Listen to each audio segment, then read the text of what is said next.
This is Jane coming to you from my quiet, dimly lit, peaceful sanctuary where my dog is laying on the couch and snoring. Meanwhile, I am attempting to create an interesting, thought-provoking, helpful podcast for all of you beautiful people. So, thank you for listening. I do appreciate all of you. In this podcast, I want to talk about how leaders can utilize the valuable resources that are at their fingertips. To start, your teams and colleagues are some of the most treasured resources readily available to you. They know nuances about the business or can provide historical perspective. They truly can be a wealth of information. But as a leader, it is important to also be selective and have a critical eye and ear with what you take in. So, welcome to Podcast 4, Stop, Look, Listen, and Learn, Leader. Whether you are a seasoned leader or new to management, there is something to learn every day. In the work unit, leaders learn from peers and superiors, but they can also learn from their teams. As teams learn from leaders, leaders can learn from their teams.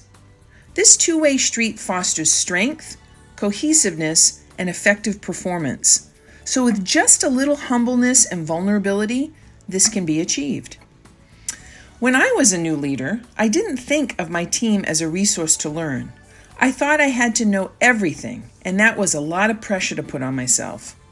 One of the reasons I was reticent to utilize my team was because I thought they would think I wasn't knowledgeable, and that would put me in a vulnerable position.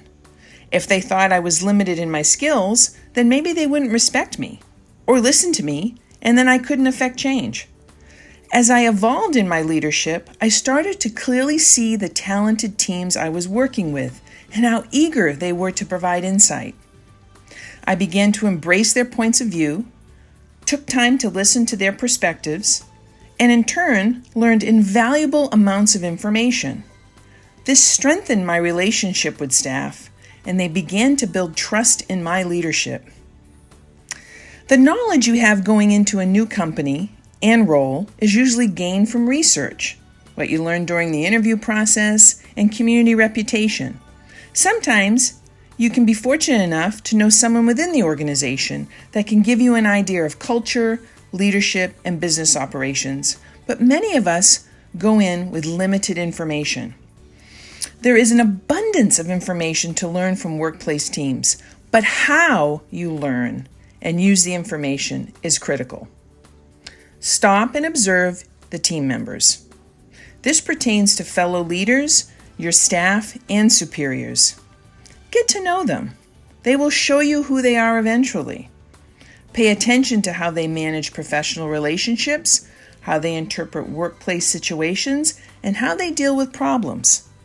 Certain behaviors to look for are collaboration, gossiping, loyalty, objectivity, and triangulation, to name a few.